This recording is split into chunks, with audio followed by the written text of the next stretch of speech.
తోట పంటగా ఆర్థిక భరోసానిచ్చే కల్పవృక్షంగా ఏళ్లుగా రైతుల ఆదరణ పొందుతోంది కొబ్బరి చెట్టు. ఏక పంటగానే కాకుండా అంతరా మిశ్రమ పంటలతో రైతులు ఈ పంటను సాగు చేస్తూ ఉంటారు. అయితే గత కొంతకాలంగా కొబ్బరిలో చీడపీడల ఉధృతి పెరిగి రైతుకు తీరని నష్టాన్ని కలిగిస్తున్నాయి. ఇవి చాలవన్నట్లు గత 4-5 ఏళ్లుగా తెల్లదోమ వ్యాప్తి దిగుబడులపై ప్రభావాన్ని చూపుతోందని, పిచికారీలకు లొంగకుండా పోతూ ఆర్థిక నష్టాన్ని కలిగిస్తోందంటూ నెల్లూరు జిల్లా కొబ్బరి రైతులు ఆందోళన వ్యక్తం చేస్తున్నారు. కొబ్బరి రైతుల పరిస్థితి ఏముంది? ఫిబ్రవరి నెలలో జబ్బు పడిపోతుంది, మార్చి ఏప్రిల్ దాకా ఉంటుంది, ఏప్రిల్లో మళ్ళీ వదిలేస్తుంది, తర్వాత ఒక 2 నెలలు బాగుంటుంది, మళ్ళీ పడిపోతుంది. దీనికి గవర్నమెంట్ ఏ స్పందన లేదు, దిగుబడి చాలా తక్కువగా ఉంది జబ్బు వల్ల. అదేదో వైరస్ మాదిరిగా ఒక తెల్లదోమ అనేది ఇప్పుడు ఏంటంటే 3 నెలలు కాస్తుంది, 9 నెలలు కాయటం. పెట్టుబడి ఎకరాకి 50,000 పైన అవుతుంది. ధరల సీజన్ బట్టి ఉంటుంది. ఇప్పుడు 8 రూపాయలు, మాకు 10 రూపాయలు ఉంటే గిట్టుబాటు అవుద్ది. కొబ్బరి తోటలు ఒకప్పుడు లాభదాయకంగా ఉండేవి.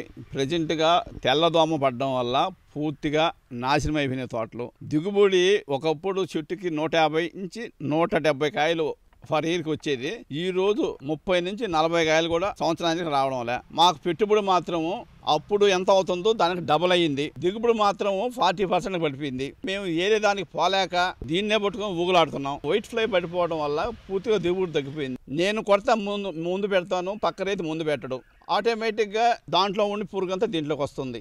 అదే సామూహికంగా గవర్నమెంట్ కల్పించుకొని పిచికారీ చేయగలిగితే రైతులకు చాలా ఉపయోగం ఉంటుంది. అధికారులు వస్తారు, వచ్చినప్పుడు ఏమంటారు, కూర్చుంటారు, కాసేపు ఉండి ఇప్పుడు బాగానే ఉంది కదా దిగుబడి అంటాడు. కానీ మాకు వచ్చే ప్రాబ్లం అంతా డిసెంబర్ నుంచి మార్చి నెలాఖరు లోపల ఎప్పుడు మంచు పడుతూ చల్లదనంగా ఉంటుందో అప్పుడు వైట్ ఫ్లై అనేది విజృంభిస్తుంది. మే నెల రాగానే పోతుంది. వాళ్ళు ఏమనుకుంటారు, మే నెలలోనో జూన్ నెలలో వస్తారు. ఆ టైంలో వచ్చినప్పుడు చెట్లు పుష్కలంగానే కనపడతాయి. మళ్ళీ డిసెంబర్ వచ్చిన తర్వాత చెట్లు పూర్తిగా క్షీణిస్తున్నాయి.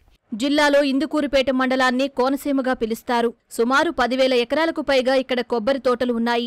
గతంలో చెట్టుకు 150 నుంచి 170 కాయల వరకు దిగేవని, తెల్లదోమ తాకిడితో కనీసం 40 కాయలు కూడా రావడం లేదని రైతులు వాపోతున్నారు. మేము గత 10 సంవత్సరాల నుంచి కొబ్బరి సాగులో ఉన్నాము.